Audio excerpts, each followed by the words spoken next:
宁静的夜晚，窗外蛙鸣蝉声，屋子里孩子和爱人已经沉沉睡去。你闭上眼睛，听着他们均匀的呼吸声，一份心安幸福的感觉慢慢晕开。很快，你也会进入梦乡。哎，有点画面感了吧？不过对于很多人来说啊，这个画面是一种奢求。他们的夜晚是这样的。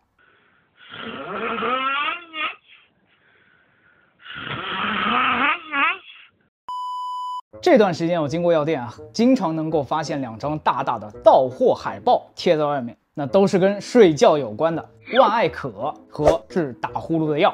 没错，这打呼啊真得治，还不仅仅是为了咱们的枕边人。今天啊，咱们就来聊聊打呼这件事儿。您要是放着不管，它能有多危险？而治打呼噜的药还有产品，您随便一搜，那真是五花八门。那这里面又有哪些是智商税呢？呼噜的声音啊，主要来自于软腭后部和舌根后部这2部分之间的区域，俗称咽喉部变窄了。咱们一张嘴啊，这咽喉部就自然就狭窄那样。所以呢，吸气和呼气的时候啊，才会带动着一起震动起来。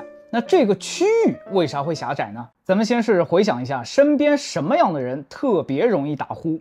年纪大的男性是一个特别突出的群体。年纪大嘛，身上很多地方都软了，所以软腭、舌头、咽喉部的肌肉啊，也会比原先更加松弛，并且呢，一旦睡着以后，身体的肌肉自然也会放松，那咽喉部的结构就更加的容易塌陷。要是这时候您再喝点酒，还能够加剧这种狭窄的出现。那为啥男性打呼要比女性多呢？这是因为啊，女性在绝经前身体里有雌孕激素的存在。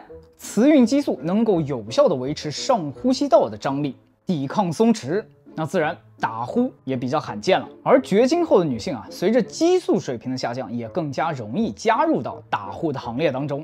那这是一大原因，肌肉的松弛。还有一大原因啊，就是压迫。这种压迫可能来自于先天的结构，也可能因为枕头垫得太高，睡姿不对，生生给压出了一个狭窄。而另一个更加普遍的压迫原因啊，则来自于颈部多余的脂肪。没错，肥胖人群也是呼噜大户。那您可能会觉得啊，这打呼就打呼嘛，为啥好像又是一种非治不可的病呢？难道仅仅只是为了挽救不幸的婚姻吗？咱们如果去观察那种鼾声如雷的人啊，看他睡觉，我们经常都能听到他打呼打一半突然停了。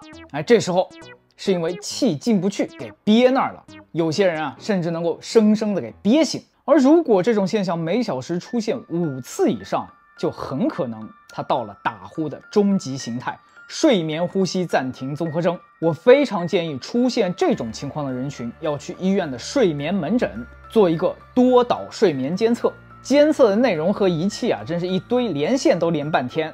而我们在睡眠监测的过程当中啊，就能够发现有些打呼特别严重的人，他甚至可以在睡眠的过程当中，这个血氧浓度下降到70%以下。我们正常的血氧是95%到100%之间，低于90%就可以被定义为低氧血症，那是需要吸氧治疗的。而睡眠呼吸暂停综合征这种出现的夜间间断的低血氧状态，对于心血管系统、神经系统、肾脏功能、内分泌系统等等多方面都会产生一定的损害。因为氧气它就是我们人体所必须的嘛，而一旦放任不管，甚至会在夜间触发心律失常、心脏骤停，导致猝死。这个就是它最危险的地方，也是现在市面上之所以有那么多所谓治疗打呼神器的原因了。好，那既然聊到神器了，咱们就来一个一个分析一下比较火的几种，看看有哪些算是智商税。闭口贴这东西吧，像个创可贴，贴在嘴巴上，防止人晚上睡觉的时候张嘴造成打呼。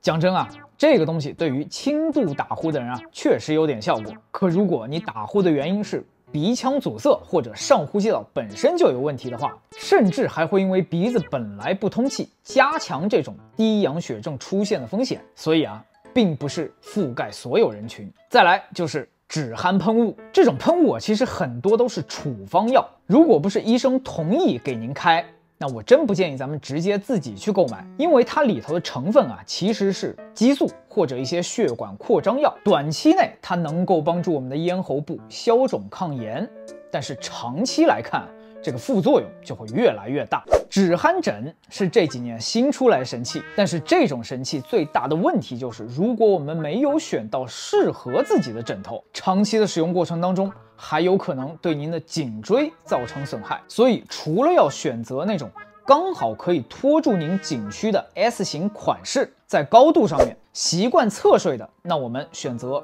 10公分左右的高度；习惯仰躺睡觉的，只要5到8公分之间就可以。